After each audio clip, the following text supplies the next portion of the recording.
మామ సబ్స్క్రైబ్ చేసుకోండి, notification on చేసి పెట్టుకోండి. సో ప్రతిరోజు మన ఛానల్లో షార్ట్స్ వీడియోస్ని అండ్ మెయిన్ వీడియోస్ని మిస్ అవ్వకుండా వాచ్ చేసేను మామ. అండ్ కంటెంట్ వచ్చేద్దాం. Eagle 4 days world wide collections reports. మొదటిగా మన తెలుగు రాష్ట్రాలైన ఆంధ్రప్రదేశ్ అండ్ తెలంగాణలో ఈ సినిమా 4 రోజులకి 10,66,00,000 నెట్ కలెక్షన్ చేసింది. మరి గ్రాస్ చూసుకుంటే 17,45,00,000.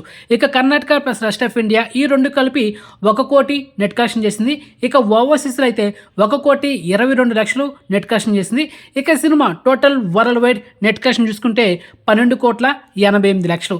ఇక cinema total worldwide gross చూసుకుంటే 23,20,00,000. ఇది వితౌట్ జిఎస్టీ. సో ఓవరాల్గా ఈ సినిమా థియేటర్కల్ బిజినెస్ చేసింది 21 కోట్లు. సో బ్రేక్ ఈవెన్ కొట్టాలంటే 22 కోట్లు కలెక్షన్ చేయాలి. సో మొత్తానికి సినిమా బ్రేక్ ఈవెన్ కొట్టాలంటే ఇంకొక 9,12,00,000 నెట్ కలెక్షన్ చేస్తే cinema break even target complete అయిపోతుంది. డ్యామ్ షూర్గా ఈ సండే లోపల బ్రేక్ ఈవెన్ అయిపోతుంది.